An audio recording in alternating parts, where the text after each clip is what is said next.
Hello, welcome to Encore. I'm Rochelle Harrison-Pless. Thanks for joining us. Coming up on today's music show. After dabbling in acting and crooning jazz standards, Lady Gaga returns to glam pop. The Mother Monster's new record, Joanne, is a tribute to her late aunt. If you are the healer, Veteran musician Leonard Cohen ponders love, death and faith on his haunting new album, You Want It Darker. The Godfather of Gloom recently said he intends to live forever. And she's penned huge hits for Rihanna and written songs for Usher and Selena Gomez. We sit down with Bibi Bourelly, the 22-year-old rising star who's ready for her turn in the spotlight.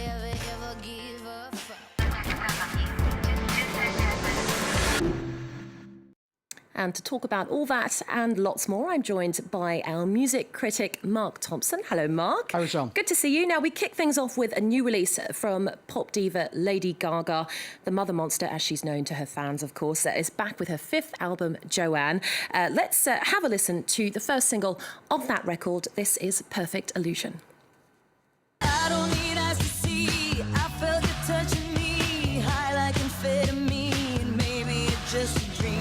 That's what it means to crush. Now that I'm waking up, I still feel the blow, but at least now I know it wasn't love. It wasn't love. It was a perfect illusion.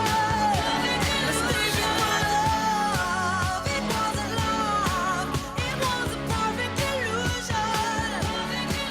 That's just one of those tunes that gets stuck in your head. It's not love for me. It's divisive. It's catchy, but Isn't it? I mean, I can't listen to too much of it because it's a proper earworm. Well, like Madonna, Gaga is known for reinventing herself as an artist. So what character is she portraying this time around? Well, the character this time around actually has a name. It's Joanne, and it's a nod to her aunt, really. It's actually the name of the record. Her aunt passed away from lupus when she was just 19 years old, so Lady Gaga didn't really know her that well, but she's always referred to her as someone who inspired her and her art.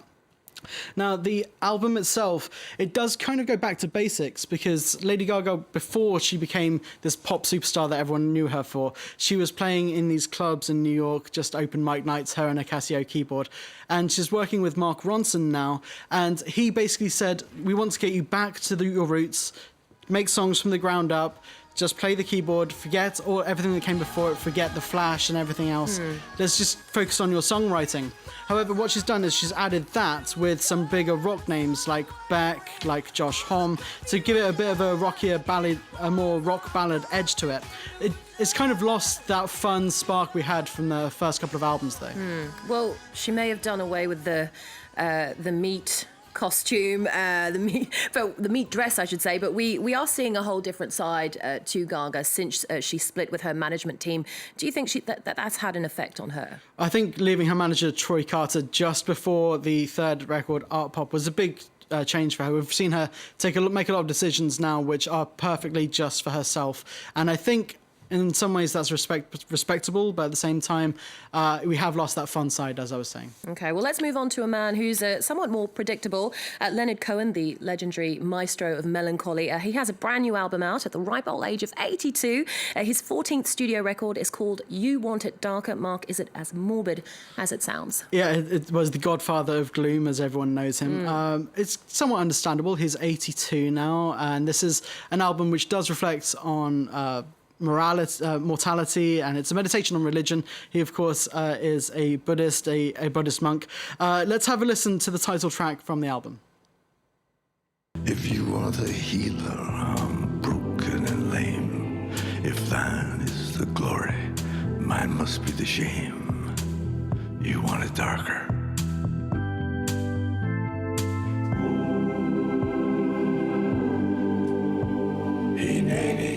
Now, this is a very dark album, but at the same time, it has a very Cohen-esque humour. He has this very dry sense that underlies all of his lyrics. And so if you do focus on that, then it's actually quite joyful and respectable. One thing that does come through is his reflection on mortality, and part of that is the loss of his muse, which is a woman called Marianne Ilen, who is a Norwegian he met in Greece, and she's the inspiration for a number of his songs. She passed away last year, and this album definitely comes from that loss. Okay. Well, let's move on now to another artist who has plenty of fight still left in him. Moby, the electro pioneer, has a new project which is very political, isn't it? A new album full of fiery songs with a real 80s vibe as well. Yeah, definitely. So Moby came out with a very introspective album earlier this year called Porcelain, and this new project, rather, is him looking out at the world and basically realizing he doesn't like what he sees. This project is called Moby and the Void Pacific Choir. Let's have a listen to These Systems Are Failing.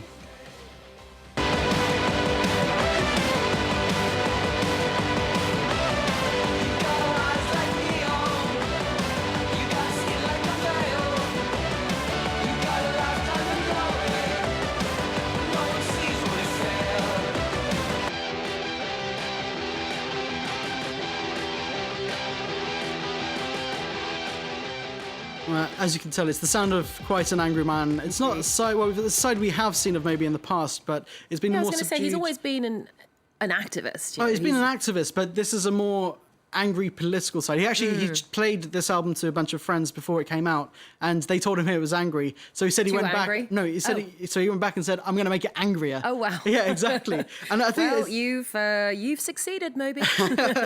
But he's angry at a number of things. He's angry at what he perceives is complacency on the world's part. He says that everyone's too comfortable now.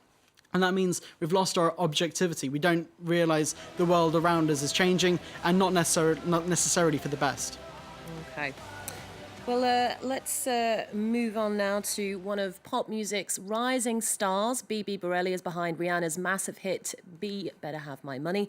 And she's also worked with other big names such as Usher and Lil Wayne. But Mark, she's no longer waiting in the wings. She's taking centre stage as a solo artist. You met her recently. I did. She's a hugely impressive woman and artist. She was 18, 19 when she wrote that song, and she's now 22. So she's just really arriving in the business. She's very much an international artist as well. She grew up in Germany. She has Moroccan heritage. She has Haitian heritage. So she has a lot to offer and a very distinctive voice. Let's have a listen to what she said about moving from being a songwriter to being a performer. She's the woman behind one of the biggest songs of 2015, but you may not know who she is. That's because Bibi Bourelly gave the track away to Rihanna. It's always a bittersweet feeling giving away your songs because they're your songs at the end of the day. But that opportunity opened a lot of new doors for me. I was in the game for 4 months, and in 4 months' time, got a single on Rihanna. My life went quick, you know, after that. I'm 19 years old with a big ego.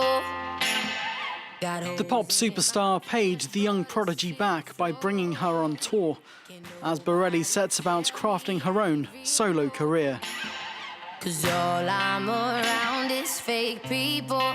To walk into a stadium before a big show is being put on and see all these seats and see them all be empty. And 3 hours later, you come back and the entire stadium is packed, filled with hundreds of thousands of people. Just all positive kind of reinforcement that what you're doing is right and that you're on the right path. Born in Berlin, Bourelly also has Moroccan, Haitian, and American heritage. She says that background gives her music a unique twist. If I go, I must start a riot. I think that I generally just grew up very, very cultured, as far as multicultural. What that does to you is it doesn't even make you conscious of culture. I think that it would be ingenuine if I said, I'm gonna try to incorporate some of this and this and this to create this. I think that it just naturally comes out. Her mother, who had always wanted to be a singer herself, died when Bourelly was just 6 years old, while her father is a widely respected guitarist who appears on her debut record, Free the Real. My dad used to always play guitar in the back room next to mine, and I would be dealing with all these turmoils and difficulties out in the city, and I'd come back home late at night, I hear him play. It must have subconsciously really influenced me when I was asleep. A middle Bourelly cracked the top 10 in the US emerging charts with her single Sally, signalling her entry as one of the country's biggest prospects. She says the song is autobiographical. It symbolizes a lot. When I wrote Sally, I was not successful. When I wrote Sally, nobody knew me. I was trying to find something to keep me going. Like, I was 19, broke as hell in LA. Let me see you rock, little Sally. Let me see you rock, little Sally. Although she's just making her way in the music industry, Bourelly can already count on superstars like Usher and Selena Gomez alongside Rihanna as collaborators. Star power the singer can call upon as she looks to make her own way up the charts. Let me see you work, little Sally. Well, definitely one to watch. Finally, Mark, the big French release of the week is from Pokora, once dubbed France's Justin Timberlake, but not really. Well, yeah, and even weirder, he's covering an artist known here as Clo-Clo, but as Claude François. And Claude François, I'm trying to think of an English comparison, but it's kind of like 70s ABBA, I guess, very dance-infused, American-inspired pop songs. And it's a very odd mix. Yes. Anyone who's been to a French party will have heard Alexandra at some point. I get that it's a very fun, light-hearted record, but it seems a very odd pick, both for him to choose this artist and to try and make this artist a more modern sound. I don't think any of it works. I think maybe some of these songs probably deserve to belong in the past. I tend to agree with you, Mark. I mean, if it ain't broke, why fix it, right? Or if it is broke, let it be broken. Right, and Cette année-là, which is the song that we're gonna play out with. It's actually a cover of the Four Seasons, December 1963, and that is a classic. You just don't touch it, do you? So we'll leave you with a clip of that song, Cette année-là, and you can make up your own mind. Once again, thank you to our music critic, Mark Thompson. For more arts and culture, check out our website and connect with us on social media. Stay with us, lots more coming up on France 24 after this.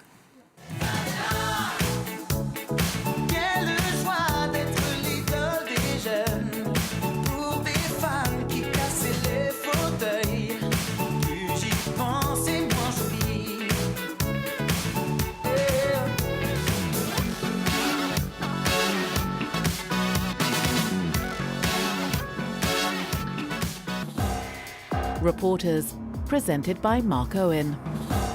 Ukraine 2014. Pro-Russian separatists proclaim the Donetsk People's Republic. Kiev and Western leaders accuse Russia of supporting the separatists.